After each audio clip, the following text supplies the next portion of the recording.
వివాహేతర సంబంధం కోసం కట్టుకున్న భర్తనే అతి దారుణంగా గొంతు నులిమి చంపేసినటువంటి ఘటన నిజామాబాద్ జిల్లాలో చోటు చేసుకుంది.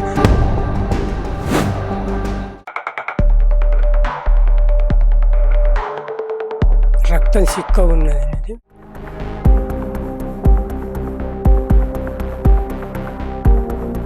నమస్తే, వెల్కమ్ టు తేజస్వి మీడియా.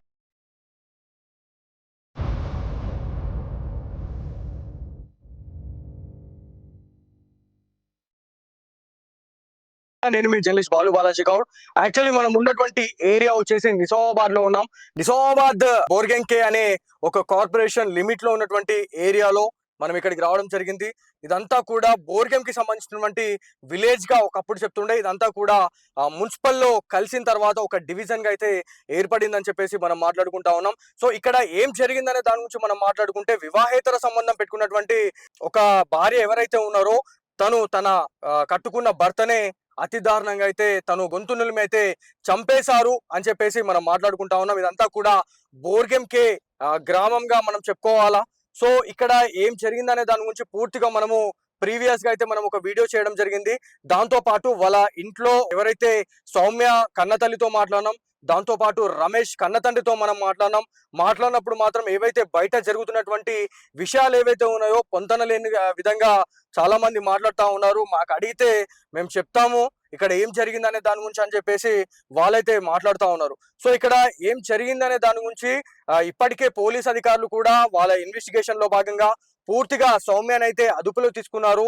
సౌమ్యతో పాటు ఎవరైతే సుఫారీ తీసుకున్నటువంటి గ్యాంగ్ వాళ్ళు ఎవరైతే ఉన్నారో దాంట్లో నలుగురిని కూడా వాళ్ళు అదుపులో తీసుకున్నారని చెప్పేసి మనం మాట్లాడుకుంటా ఉన్నాం. సో వాళ్ళ ఇంటి నుంచి మనం ఇప్పుడు శ్మశాన వాటిక సైడ్ వెళ్తా ఉన్నాం. సో ఇక్కడ అతన్ని పూడ్చిపెట్టడం జరిగింది. పూడ్చిపెట్టిన 3 రోజుల తర్వాత ఆ బాడీని మళ్ళీ వెలికి తీయడం జరిగింది. వెలికి తీసిన తర్వాత నిజామాబాద్ పోస్ట్ మార్టం కైతే పంపించారు. పోస్ట్ మార్టం నివేదిక ఆధారంగా ఇతను చనిపోలేదు, ఇతన్ని చంపేశారు అని చెప్పేసి విస్తుపోయే నిజాల్ని కూడా డాక్టర్స్ అయితే బయటపెట్టిన తర్వాత ఎవరైతే ఇనిషియేట్ తీసుకున్నటువంటి పోలీస్ అధికారులు ఎవరైతే ఉన్నారో వాళ్ళు ఇదంతా కూడా ఏం జరిగిందనే దాని గురించి వాళ్ళు బయట పెట్టారు. సో ఈ బయట ఏమొచ్చిందనే దాని గురించి మనం మాట్లాడుకుంటే, సుఫారీ తీసుకున్నటువంటి వాళ్ళు ఎవరైతే ఉన్నారో హత్య చేయలేదు. సుఫారీ ఇచ్చిన వాళ్ళు హ్యాండ్ ఇచ్చిన తర్వాత సౌమ్య ఎవరైతే ఉన్నారో, సౌమ్య ప్రియుడు పీఈటీ ఎవరైతే ఉన్నారో తన ప్రియుడు దిలీప్ తో ఈ హత్య అయితే చేశారు. అర్ధరాత్రి సమయంలో హత్య చేసిన తర్వాత మార్నింగ్ టైంలో తను చనిపోయాడు అంటూ ఏదైతే దొంగ ఏడుపు ఏడవడం, చాలా మంది వాళ్ళ కులస్తులను ఎవరైతే ఉన్నారో వాళ్ళ కులస్తులందరికీ కూడా వాళ్ళు నమ్మించడం జరిగింది. సో ఈ విషయంలోనే ఇదంతా కూడా జరిగిందని చెప్పేసి మనం మాట్లాడుకుంటా ఉన్నాం. సో ఇక్కడ బొందబెట్టినటువంటి ప్రదేశం ఏదైతే ఉందో ఆ బొందబెట్టిన ప్రదేశానికి కూడా మనం వెళ్తా ఉన్నాం. అక్కడ తన బాడీని పూడ్చేశారు, మళ్ళీ వాళ్ళు వెలికి తీశారని చెప్పేసి మనం మాట్లాడుకున్నాం. సో దీంట్లో మెయిన్ గా మనం మాట్లాడుకోవాల్సిన విషయం ఏంటంటే, ఇవాళ ఎవరిని కూడా మనం నమ్మలేని పరిస్థితిలో ఉన్నామని చెప్పుకోవడానికి చాలా ఉదాహరణలు మనకు కనిపిస్తా ఉన్నాయి. సో ఇవాళ కన్న తల్లిదండ్రులు మనం నమ్మలేకపోతా ఉన్నాం, కట్టుకున్న భార్య భర్తల్ని మనం నమ్మలేకపోతా ఉన్నాం. సో ఎవరైతే కన్న పిల్లలు ఎవరైతే ఉన్నారో వాళ్ళు కూడా మనం నమ్మలేని దౌర్భాగ్య పరిస్థితుల్లో మనం ఉన్నామని చెప్పేసి మనం మాట్లాడుకోవాలి. ఎందుకంటే ప్రియుడిపై ఉన్నటువంటి మోజుతో ఇదంతా కూడా సౌమ్య అయితే చేసింది అని చెప్పేసి మనం మాట్లాడుకోవాలా. అన్న, ఇక్కడ మొన్న రమేష్ ని పాతి పెట్టారు, ఎక్కడ అది? దగ్గరేనా, దూరమా? ఓకే. సో ఇది శ్మశాన వాటికకి వెళ్ళే దారి అండి ఇది. సో ఈ దారిలోనే మనం వెళ్తా ఉన్నాం. ఎక్కడ పూర్తి చేశారు, ఎక్కడ మళ్ళీ తవి తీసిరు ఆయన అనే దాని గురించి మనం ఖచ్చితంగా చూడాలా. ఎందుకంటే ఈ రకంగా ఇంత చేసిన తర్వాత కూడా తను ఏమీ చేయలేదు అన్నట్టుగా ఆమె ఈ దొంగ ఏడుపు అయితే ఏడ్చిందని చెప్పేసి మనం మాట్లాడుకుంటా ఉన్నాం. సో ఇక్కడ కొంతమంది అయితే ఉన్నారు, వాటితో మాట్లాడే ప్రయత్నం చేద్దాం. ఎట్ సైడ్ ఉంది, ఇక్కడ ఎక్కడ పూడ్చి పెట్టిరు అనే దాని గురించి మాట్లాడడం. బోర్గెంకే విలేజ్ లో ఉన్నటువంటి ఆ శ్మశాన వాటికైతే మనం రావడం జరిగింది. సో ఒక్కొక్క మతంలో ఒక్కొక్క కల్చర్ ఉంటది. సో ఇప్పటికే చాలా మంది దహనం చేస్తూ ఉంటారు చనిపోయిన తర్వాత. కాకపోతే వీళ్ళ కులంలో మాత్రం ఇంకా బొందబెట్టే సంస్కృతి అనేది ఉంది. కాబట్టి రమేష్ కి సంబంధించినటువంటి డెత్ మిస్టరీ అనేది ఇక్కడనే బయటపడింది అని చెప్పేసి మనం మాట్లాడుకోవాలి. ఇక్కడ కొంతమంది గ్రామస్తులు ఉన్నారు, వారితో మాట్లాడడం. బ్రదర్, నార్మల్ గా ఇక్కడ ఏం జరిగింది అనే దాని గురించి చెప్పండి. ఇదేనా crime story? Sorry bro, sorry, నేను చెప్పలేను. ఎందుకు చెప్పలేకపోతా ఉన్నారు?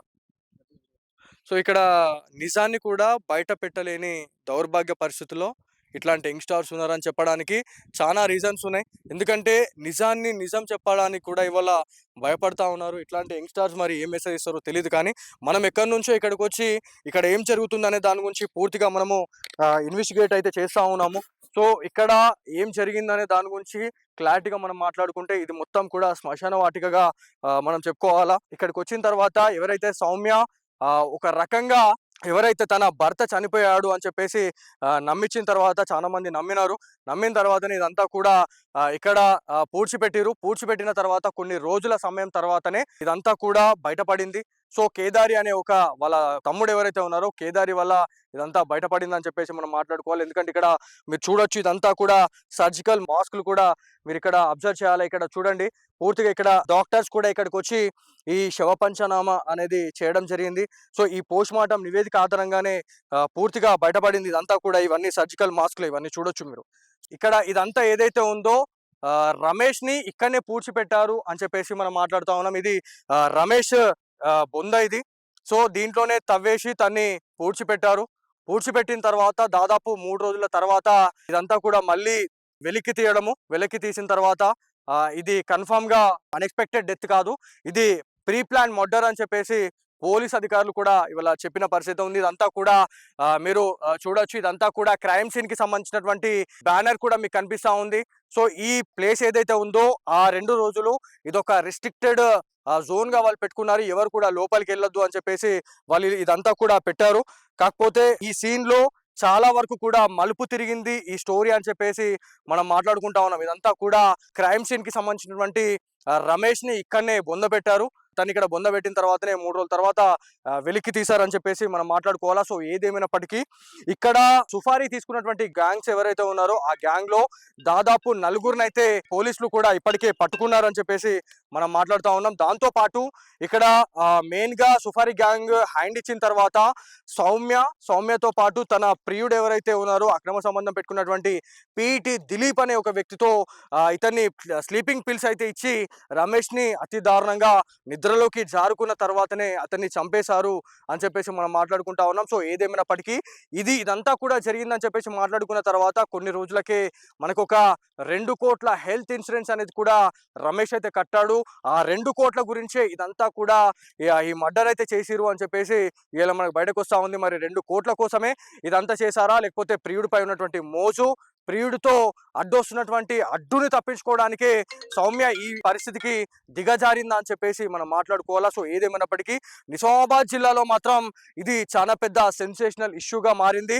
ఖచ్చితంగా ఎవరైతే ఇల్లీగల్ అఫైర్ పెట్టుకుంటున్నటువంటి వాళ్ళు ఎవరైతే ఉన్నారో డెఫినెట్లీ వాళ్ళు మీకేమైనా డౌట్ ఏమైనా వచ్చినా కూడా మీకు సంబంధిత పోలీస్ అధికారులకైతే మీరు ఇన్ఫార్మ్ చేయండి అని చెప్పేసి పోలీస్ అధికారులు కూడా చెప్తున్న పరిస్థితి ఉంది. మొత్తానికి బోర్గేంకే గ్రామంలో జరిగినటువంటి విషాదం గురించి కళ్ళకు కట్టినట్టు చూపించడం జరిగింది. సో గ్రామస్తులు మీరు ఎవరైనా చూస్తున్నట్లయితే దీంట్లో నిజం ఎంత ఉంది, అబద్ధం ఎంత ఉంది, దాంతో పాటు నిజాలు కూడా బయటకు రావాల్సిన అవసరం ఉంది. ఎందుకంటే సౌమ్య వాళ్ళ తల్లితో మాట్లాడినప్పుడు తను ఒక రకంగా మాట్లాడుతూ ఉన్నారు.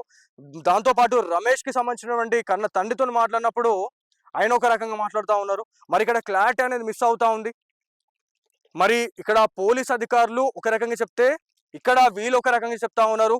పోలీసులు చెప్పేది మాత్రం పొంతన లేకుండా చెప్తా ఉన్నారని చెప్పేసి సౌమ్య కన్న తల్లి, దాంతో పాటు రమేష్ కన్న తండ్రి అయితే ఇవాళ వాళ్ళు కరాఖండిగా మాట్లాడుతున్న పరిస్థితి ఉంది. ఖచ్చితంగా డౌట్ పట్టాల్సిన అవసరం ఉంది. ఎందుకంటే వాళ్ళు మాట్లాడినటువంటి మాటలు కూడా కొంత అటు ఇటుగానే ఉన్నాయి. సో చూసినటువంటి వ్యూవర్స్ ఎవరైతే వీడియో చూసిన వాళ్ళు ఎవరైతే ఉన్నారో వీళ్ళు కూడా ఈ క్రైమ్ సీన్ లో వీళ్ళు ఇన్వాల్వ్ అయ్యారా అనేది కూడా మీకు ఏమనిపిస్తే మీరు అది కామెంట్ రూపంలో పెట్టండి. సో ఇది ఇవాళ స్పెషల్ స్టోరీ.